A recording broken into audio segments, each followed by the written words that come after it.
This is your host, Road Rumble Media, and I went to the 2025 Philly Auto Show.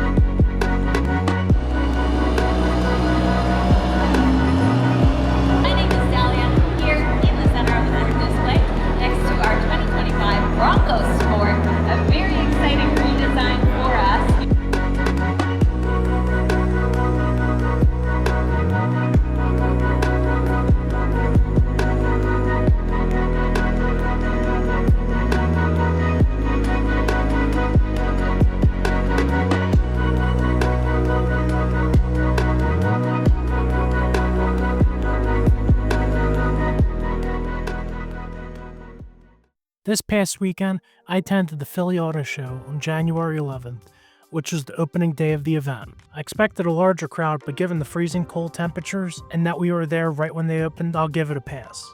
As I went through the main entrance, the first displays that caught my eye were from Lotus and McLaren in Philadelphia, where they had a few cars on display. Along with them was a car company called Ineos. They created a modern equivalent to the original Land Rover Defender, which is a classic mix of off-road capability along with modern engineering. On the right side of the venue were displays from the larger car manufacturers. However, I noticed the inevitable truth about this show. It's been getting smaller and smaller year by year. It's no secret that auto shows have been declining in size over the years. This year's show made that reality even more true. Many big names are missing.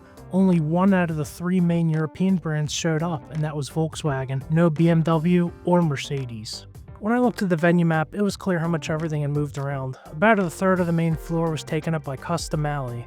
This showcases various car clubs, vendors, and individual entries. The second third of it was taken up by Camp Jeep and the EV test tracks, with the remaining space being for the automakers. This is crazy to see because usually it's filled up entirely with all the different auto brands. The only other room that was occupied was Time in the Past, which displays a mix of classic cars. Normally there's something for everyone here, from the average consumer to the die-hard car enthusiast, who all share a common passion. EVs are where the money's at, and the companies are gearing towards the average consumers. The growing selection on EVs shows that here. Compared to last year, there was a lot more interest in EVs and hybrids. This seems to align with the broader industry push towards the closing of ICE vehicles, which is driven by the consumer demand as well as government regulation. Tesla's EV test looked to be the most popular. The line to ride in a Tesla was longer than any other line that I saw, even Camp Jeep at the time, which is normally a huge wait. This shows that Tesla has a heavy hand in the car market, and it shows the priority of its consumers. While the show catered to general consumers,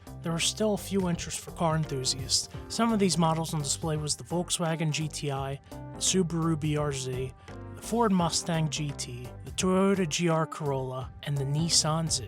For me, one standout of the show was the addition to the new Supra, which now comes with a manual transmission. This is something that people have been asking for since the 5th gens came out. This car was tucked back towards the back of the venue, so you really had to go look for it. Still, it's great to see that some manufacturers are still keeping the enthusiast market in mind. Custom Alley provided a mix of vendors, car clubs, and local entries, which added the needed spice and flair to the show. There were a few names that caught my attention this year, such as Cannonball Storage. They were there to promote their new location and car club. Twisted Metalworks also showed off their impressive fabrication capabilities, giving an attendees a glimpse of what's possible in the custom car world. I think one of the best displays in my opinion was from A1 Wraps, which is a local company that does wraps and tinting. Their setup included a display designed to be the Fujiwara Tofu Shop. On display there was Takumi's AE86, Iketani's S13, a GC8 WRX, and another AE86. It was something different to see, and I saw a lot of people stop by to check out and take some pictures.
Overall, I don't necessarily regret attending the Philly Auto Show this year. It was still worth it to see what's being marketed in the car industry and to get a glimpse of what's to come in the future. However, it's impossible to ignore the changes. It looks like more manufacturers are pulling out of traditional auto shows and reallocating their budgets to social media and online campaigns. That's what looks to reach a broader audience, but in return it also affects the traditional events. But you know what? That's just my opinion as a car enthusiast. What do you think? Are auto shows still relevant, or are they gone for good? Let me know your thoughts in the comments. If you enjoyed this video, don't forget to like and subscribe. Thanks for watching.